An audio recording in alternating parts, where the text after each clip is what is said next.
Can you believe there are only 13 days left until the holiday season is no more? If you haven't gotten a gift for the Broadway lover in your life, get Be a Broadway Star today. It's the only Broadway board game there is, the best-selling Broadway-themed gift on Amazon.com. Go to beabroadwaystar.com and get it today. 13 days left.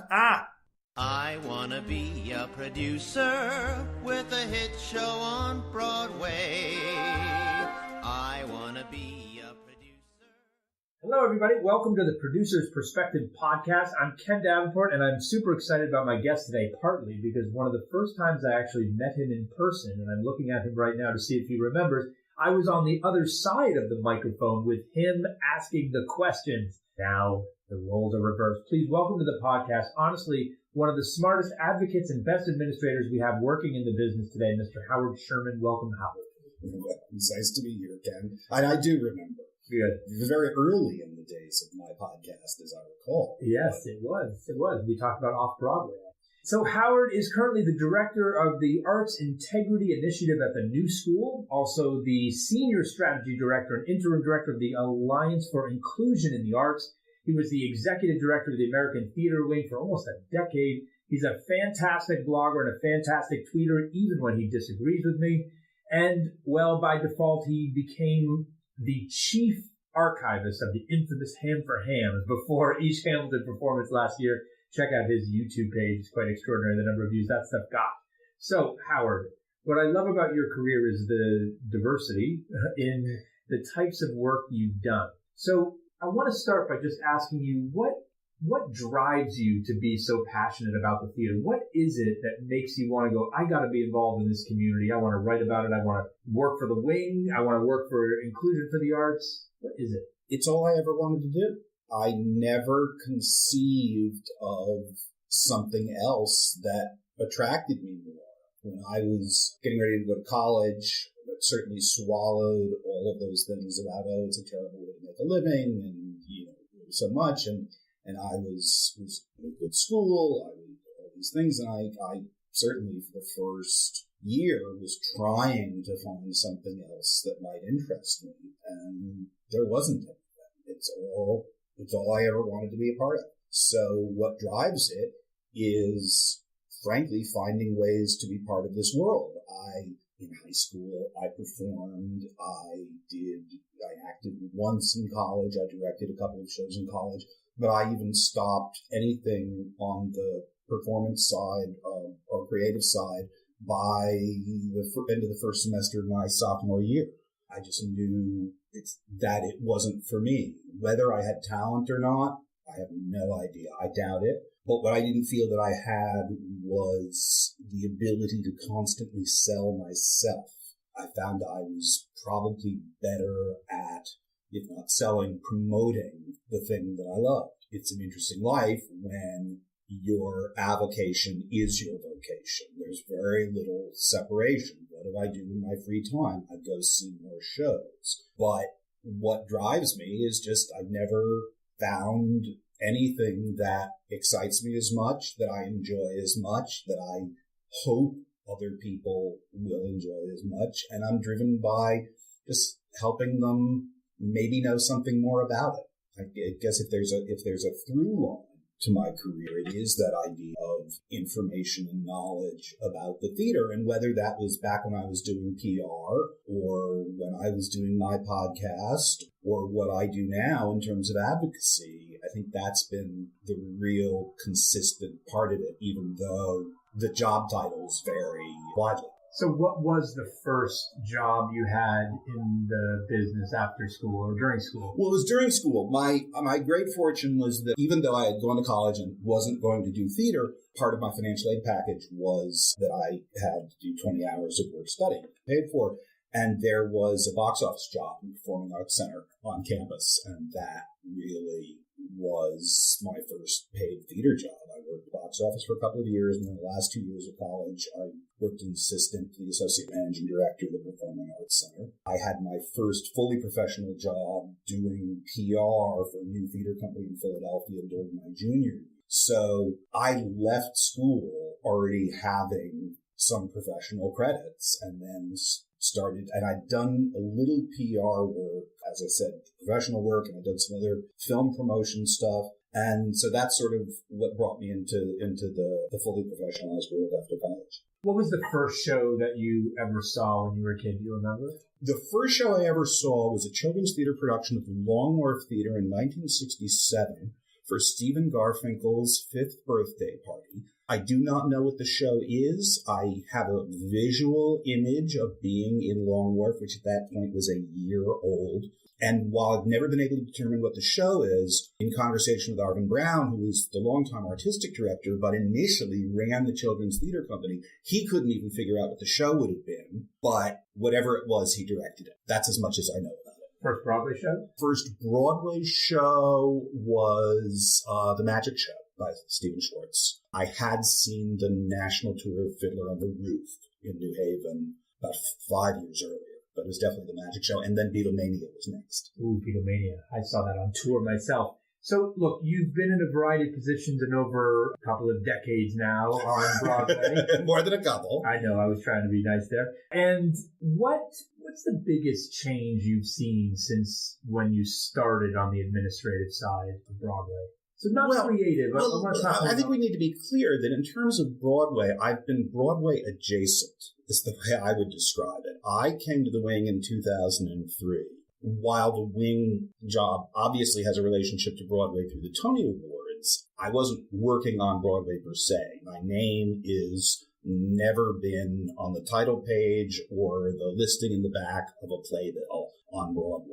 I had a great ringside seat to how Broadway works at the Wing. But in point of fact, I've always worked for not-for-profit organizations, whether they are service organizations or producing organizations. So that said, I don't know that if you want it, what have I seen changed in the time I came to the Wing in the 13 years since then? I would say probably the biggest thing is the escalation of price and the rise of the secondary market. Do you think there's anything we can do to bring prices down, or do you think this will just keep going up and up and up forever? While I did very poorly in economics, the law of supply and demand has reached Broadway in a way that it was strangely, while there was always a certain amount of it, it was underground. It's now very open. The fact is there is a finite amount of inventory that any show has to sell in a given week, in a given month, in a given year. And when demand outstrips that, then prices rise. And while Hamilton is looked at almost as if it was the first show where this ever happened, I think it's the first show where it's been this high demand where the secondary market has been as open. We have to remember that it's only 10 years ago that the anti-scalping laws were removed. And I sort of thought at that time, this isn't going to end well. There has always been scalping. I think there will always be scalping in some form or another. But when scalping is transitioned into being called the secondary market and made so open and easy, and you literally go on websites to buy a ticket, and that same website is prepared to sell you a ticket on the resell a ticket essentially on the secondary market, it's blurred the lines in extraordinarily difficult ways. Remembering that commercial Broadway is fundamentally responsible to its investors, it is a business. I think it's very difficult to turn around for those businesses to turn around and say, on a consistent basis, we are going to forego revenue in order to maintain accessibility. I'm not saying I wouldn't like to see them do so. I gather there's some rhetoric around J.K. Rowling wanting to keep the Harry Potter play accessible when it comes here. I don't know what's happened in London in terms of a secondary market for that show. Whether she personally can do that because of her extraordinary wealth and her commitment would be fantastic. I'm sitting here talking to an independent producer who I imagine would find it difficult to say to investors, we're just not going to charge what the market will bear. out of altruism. Would you? Could you? Oh, God, here we go. Questions are turned around already. To be honest, what you do, and I think Hamilton has done this to some extent already, and I think Harry Potter should as well, which is you do have a fiduciary responsibility. This is why these people give you this money. And a lot of people will say, oh, they're going to make so much money. Well, what people forget is that when I raise money and people make money on a show, it usually means that they've lost money on many shows before, so they're trying to recover actually other losses. And I'm sure that's for many of the Hamilton investors. They're actually recovering from previous shows that they've supported. So I think the answer is you do isolate. You have a small group of tickets that are cheaper, and then you do isolated big charitable events, just like any other large-scale corporation would do, just like Verizon does, just like the Yankees will do, or just like anything that is very Chase Bank. So that's I think the answer is there. I'm asking the questions. Dang it. So let's talk creatively for a second. Grade the creative output of the New York theater scene right now as compared to when you started. Do you think we're producing artistically better plays and musicals than we were when you first came here? I see so much that I can't even tell you what was in what season all that easily. So I have to hedge on that. I think I can't say that it's more so than when I came to New York in 2003, but I'm very pleased to see a Broadway certainly that can support Fun Home, that can go ape for Hamilton. There's definitely a range, and I'm really glad to see it. I was disappointed actually that Falsettos and Fun Home didn't end up overlapping. I thought it would be quite wonderful to have both of those shows playing at the same time, just because of what they're about, what they represent in terms of how our society has changed. But I think, analyzing any given season is kind of a mistake. I think there's been a lot of great work, and there's been a lot of stuff that you wonder how it got there. And that's just the nature of certainly the commercial. You do a lot of work in the hinterlands as well, consulting with regionals. I don't even like you using that word. They are not the hinterlands. They are part of this country who simply happen to not be in New York. And that is not a failing, and it is not that Steinberg map of New York where there's New York and there's everything else. You were saying. Perfect segue.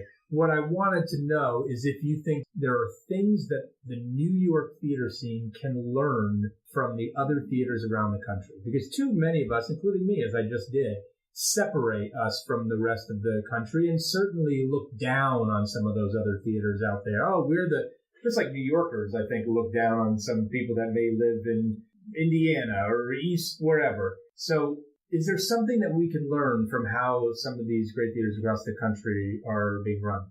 When you say we and you say New York theater is not a singular thing, because there is Broadway, there is off-Broadway, there is off-off, there's institutional theater. Something I, as a Broadway and off-Broadway commercial theater producer, can learn. I think the most important thing that exists, particularly at institutional theaters, and to a degree to the performing arts centers now, which are by and large not-for-profit entities, is how to maintain a relationship with an audience. I think it's gotten tougher. I think a lot of people have shifted away from subscription and towards single tickets. But in New York, I think people always think about what's the show, as opposed to what's playing at Hartford Stage tonight, what's playing at Steppenwolf tonight.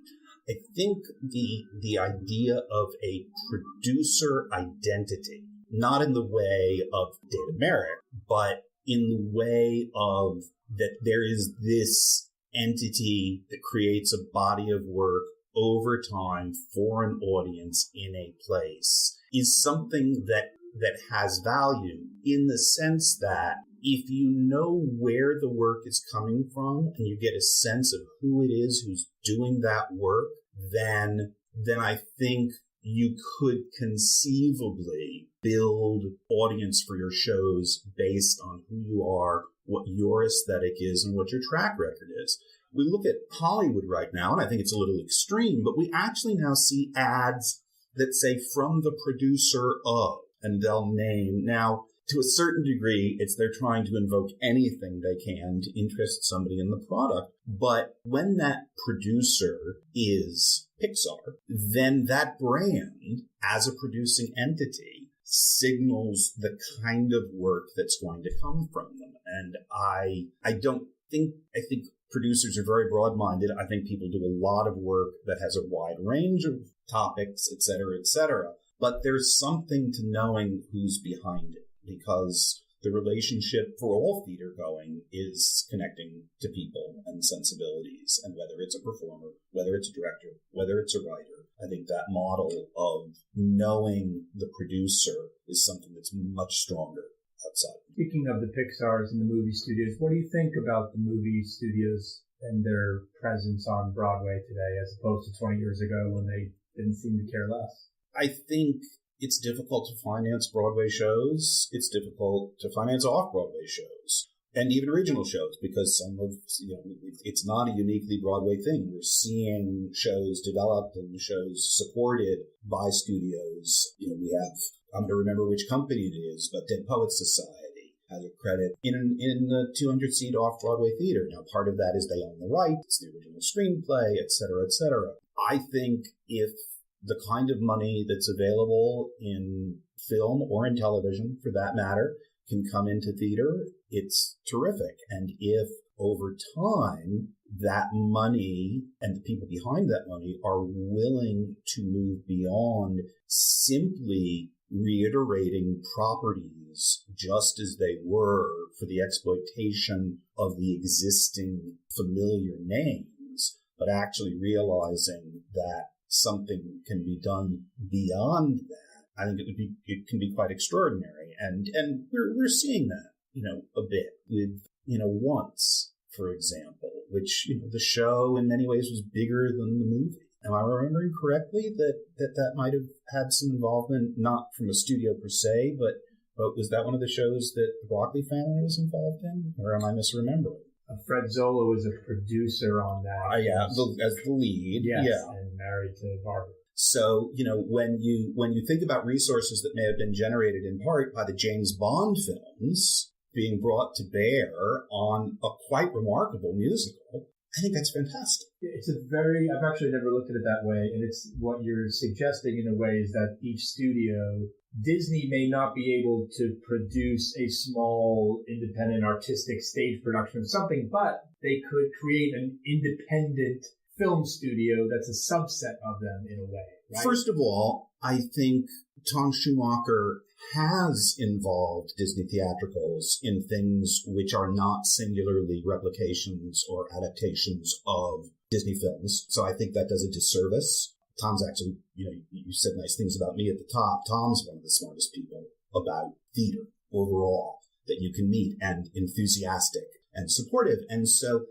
I think actually that work's already happening at a certain level. Can there be more of it? Sure, because as people like to say, what it costs to produce certainly a play on Broadway, even close to what it costs to produce a dramatic film. We also have to look at the amount of activity that's going on Broadway right now that's generated by Scott Rudin. And, certainly early on, there was very often a related credit for Paramount, which at that time he had a producing relationship with. When being brought to bear on putting Paramount movies on stage, it was being brought to bear on some really, really interesting theater. So I do think there's a merging of the world. We see Bob Greenblatt from NBC, and his involvement. The idea that theater isn't a plaything for these people, but that they are serious and committed to it, I think is great. So obviously you work with Inclusion for the Arts. Take our temperature on diversity and inclusion right now. How do you think Broadway is doing? Last year, everyone was jumping up and down. What an amazing year for diversity in Broadway, but give us the real truth. Well, my comment earlier about it's very hard to look at any single year of Broadway and divine anything, because there can be, just a couple of things can swing your perception of what's going on Broadway.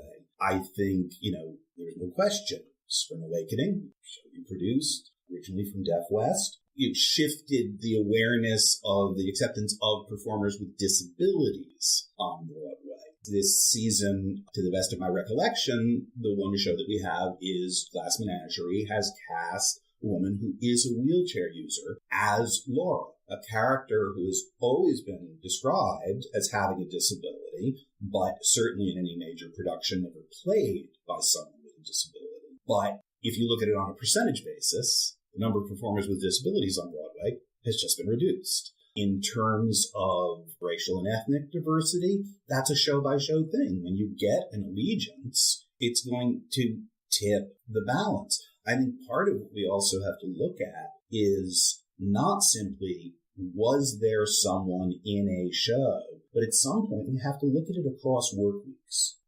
How long were actors, diverse actors on Broadway?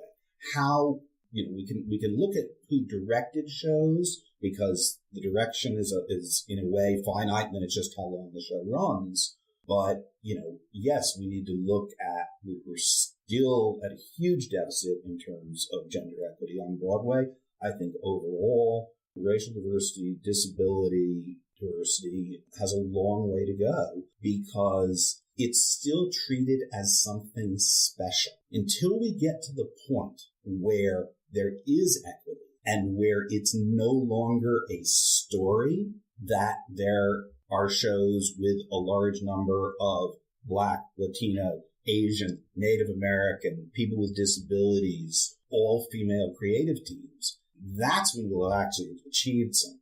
Right now, it's still outside the commonplace, and therefore something to remark upon, and therefore we're far from the goal. So I want to talk about writers specifically, because I've always been a big believer that that's where it starts. If you have writers writing for people of color, writers of color writing about what they know and their experiences, it will slowly transform. And I'm just a big believer in that. So I want you to imagine that you're speaking to 5,000 theater professionals, Broadway producers, off-Broadway producers, regional theater artistic directors, the whole group of them. What's the one thing you would tell them to try to get more diverse writers writing today? What's one thing we can all do, all the people listening out here today, that we can try to get more writers of color, more writers with disabilities? This is something I spoke about at a government conference, actually, about this, writing for the theater and produce. First of all, well, I think those are two separate questions. I think there are diverse writers out there.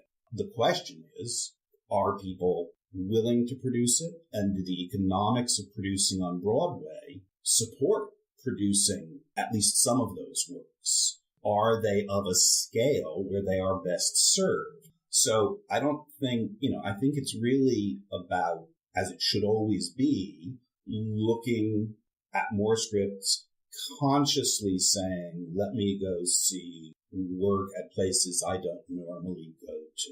I mean, when I was at the Wing, because of Tony responsibilities and because I was doing Downstage Center and interviewing people, and I always wanted to have seen what they were currently in, if I hadn't already been there, there was a certain level of work that it was prescribed that I had to see. I've consciously tried in the past 5 years to go see work that is out of my, not a question of my comfort zone, but probably my instinctual zone of what I think I like. Tomorrow, I'm going to see a show at the 3LD Technology Center simply because I've never been there before. And I just said, you know what? Read about this place. Here there's interesting stuff there. It's a different idea of how we approach a theater because by its nature, it's meant to be employing technology in service of a story. And maybe I'll see something wonderful. Maybe I'll see something that I don't particularly care for. But the idea that whether it's me, whether it's other audience members, whether it's producers looking for writers, it's about going to places you don't always think to go. It's about not waiting for reviews to tell you to go because the work's there. Yes, there's a finite amount of time, so people use certain tools to help them make decisions. But I think taking chances just in what you choose to see or perhaps read can bear fruit. then the question is, can you make it work?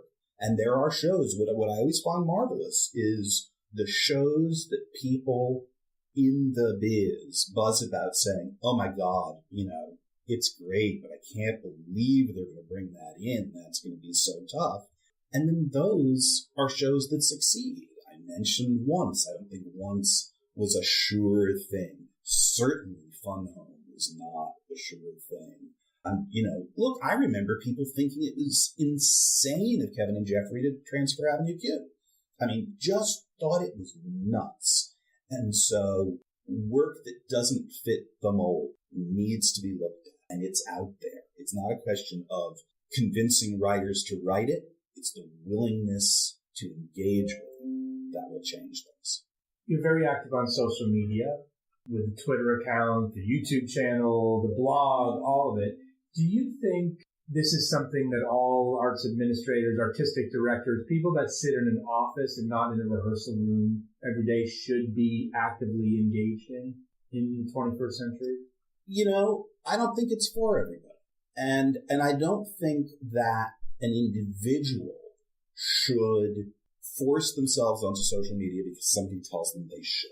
If they're not comfortable with the format, if they're not, to a degree, enjoying it, then they're not going to engage well, and it's just not going to work for them. You talk about my YouTube channel. My YouTube channel consists almost entirely of 61 hand-for-hand videos. And the funny thing is I had shot 5 or 6 of them before I stopped to say, how do I get these out of my phone? I wasn't even posting them. I was just filming them, figuring I'd do something. So for me, YouTube was a tool for a certain thing at a certain time, and almost everything else I put on YouTube is either something I find amusing, and that gets 100 views compared to hundreds of thousands of views for Hamilton. Twitter was the first social media platform that I took to. I actually was Facebook resistant, something I regret, because I think it's proven to be an extraordinary tool. But Twitter, which in contrast to talking to me in person, where I have trouble saying hello in 140 characters, it's fascinating, how I sort of found myself boiling down thoughts so that I could fit it onto those, into that very limited messaging capacity. And I also used it as a tool to just say, here's a lot of stories about theater from the hinterlands, Ken, that I could share to try to, in my small way, at least for people who decided they would follow me, to see stories they might not otherwise look at. Because I do look at what's going on in many other cities, and I figured there might be some people who found that interesting. Facebook, ultimately, the power of Facebook to accelerate and spread material is extraordinary. And sometimes in the writing that I do, the advocacy that I do, I've put up material that's just flashed around in ways I never expected. I've other things that just lay an egg. And that's what's, so confounding is it's not like you can truly master it. You can try to game it. You can try to spend money to reinforce it. But that algorithm is a tricky little thing. And of course, if any of us actually knew exactly how it worked, then they'd just change it again. As they do seemingly every other day between them and Google. It's driving people crazy. But I think individually it is in some way a form of expression. It is most successful when it is an expression of the person and not merely billboarding, what you're doing and selling whatever your company, your organization is selling. Because if all somebody gets from you is marketing messages, they're going to turn you off. So it's how do you balance things that you genuinely want to share with people, things you think that people will find interesting, things that people will find of value. And then if you have some institutional messaging, how do you work that in? So between your time at the Wing and your time in these other organizations, there have been a lot of programs and initiatives that you've worked on. What's been the most successful for you in terms of getting young people to come to the theater, that you feel theaters around the country, people like me, we could develop ourselves or institute to try to encourage that. Anything ring a bell? It's hard to say because there's no direct correlation. It's not like I tagged things or that any of the things we did, we set up to be revenue streams, either at the wing or subsequently. What's your gut tell you? I'm asking this because I believe in your gut that you could look at these programs and you said, you know what, that was a really good one. More people should be doing stuff like that. I guess I would go back, in Downstage Center and the working in the theater program, which the wing was doing before I got there, and in the wings, the short documentary series that we did. I think the more that can be created about theater to inform people about theater that isn't about selling them a ticket is what's going to support theater. Because if every message is tied to marketing, then it fundamentally becomes transactional. Whereas if people feel they're simply gaining value by spending time with it, again, it builds up a relationship and it builds up knowledge. And the more people know about theater, the more people have theater demystified for them, I think the more they'll appreciate it, because there is this ongoing belief that theater is elitist and that in some way it's monolithic. And the more variety we can show people in more different ways, the better. And if you don't like this show, then maybe you'll like the next one. But if you can look at it and understand it, actually, one of the things I always try to bring up, things that I do from time to time, is helping people to understand the difference between a text and a production. Most people see a show and they think that's it. That's all it can ever, that's what it is and will always be. Part of it is people don't see as much theater as you and I do, and that's obviously an economic issue. But understanding sometimes that you can see a show and not like it and realize, well, maybe the play is okay, I just didn't like how they did it. And learning that, which is hard because it requires, people to see multiple productions that are significantly different. I actually suggest doing it with movies sometimes. And movie remakes is the way you can do it. My particular example of late is the two True Grit movies, because the structures of the film are identical, virtually scene by scene, and because they're both based on the original Charles Portis novel, which at times had scenes written out like a script. Even the dialogue is the same. So when if you watch John Wayne's performance, and then you watch Jeff Bridges' performance, you see that even though they're playing the same character, they bring different things to it. And I think people understand that. It's a really great tool about the fact that unlike film, theater isn't fixed and is in the sense of permanent fixed, and that each element brings something new to the table. What do you think Broadway looks like in 20 years? I have no clue. I don't spend my time thinking about that because A, I'm not a Broadway producer. B, I don't believe that Broadway is the be-all and the end-all of theater. I don't believe it's the brass ring.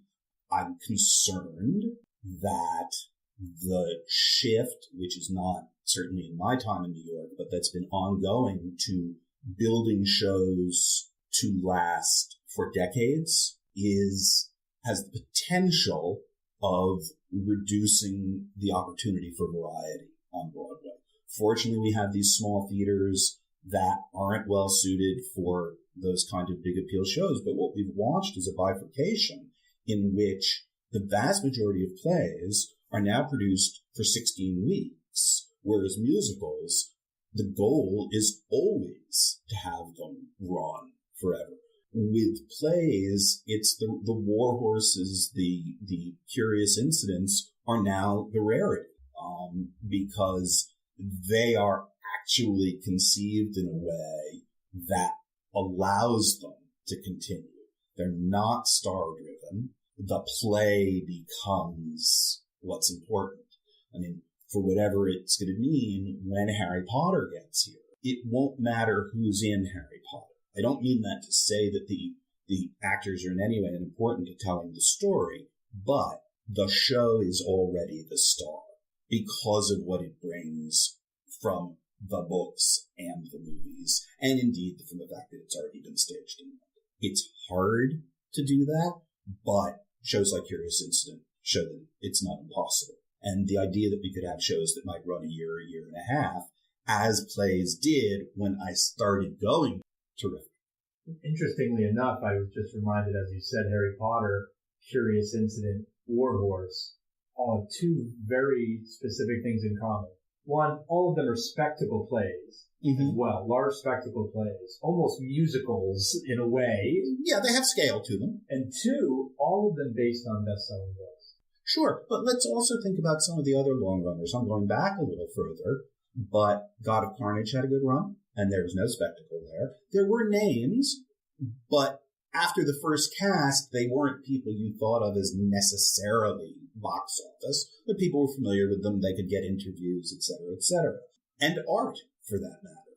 You know, again, whatever you may think of Yasmina Reza's work, she creates vehicles whereby you can bring a wide variety of performers into those shows, and it works because I saw all three casts of God of Carnage, and you know, you literally suddenly, okay, now this character is British. Now this character is smaller than another character. And so the physical relationship between them has changed.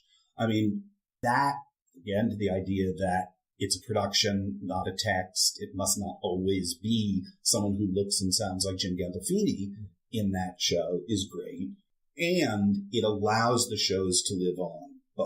But if the shows are so associated with who's in them that it is impossible to move on afterwards, that's problematic. And that is a self-fulfilling thing about saying plays can't run long. Well, they could run longer if they're built differently, and perhaps the marketing and the communications needs to adapt so that there's more of that. Okay, my last question, my infamous James Lipton-like genie question. I want you to imagine that the genie from Aladdin comes to visit you, knocks on your door, and thanks you for all the incredible advocacy that you've done for the theater and getting new audiences to come and more diverse people in our audiences and on the stages, and is going to grant you one wish in exchange for all your hard work. What's the one thing that drives you crazy about the theater, that can get you so angry, so mad, that you'd be jumping up and down, that you'd ask this genie to wish away or change in an instant? Only one. And I know you can get riled up. You got riled up at me twice in this podcast already. So yeah, that's the one thing that gets you the most. But see, I love theater, so I don't get riled up about theater. There may be things about theater. I usually say Broadway, but I wanted to don't say Broadway. I think the thing, I can't say it riles me up. It's the thing that I think is most important, and I think it's, you know, I think I'd need more than one wish or a very generous genie, and definitely not a genie written by O. Henry, because there'd be some bad, you know, weird twist at the end. I think all theaters, the venues, and I think this is happening outside of New York, and it is a real estate issue, and I understand the limitations, but I think the more that theaters can be comfortable, and I'm not talking about reclining seats, I'm talking about restroom issues, I'm talking about legroom issues, I'm talking about lobby space so that theaters are gathering.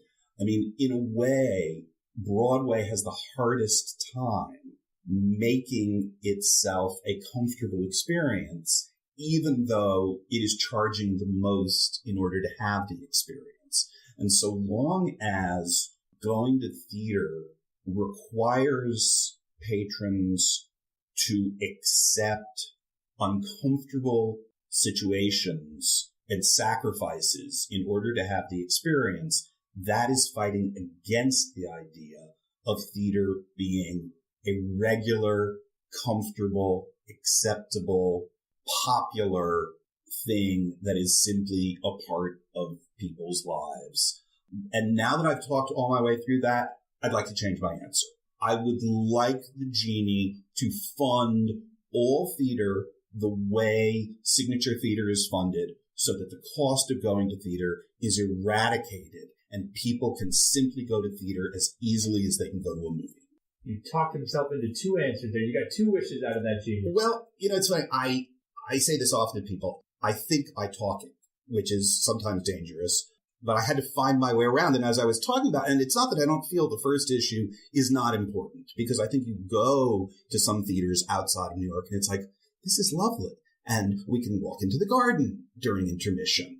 And so it has a warmth. I used to work at Goodspeed. It's one of the most beautiful places to go. I mean, I used to think every day that I was driving over the bridge into Brigadoon.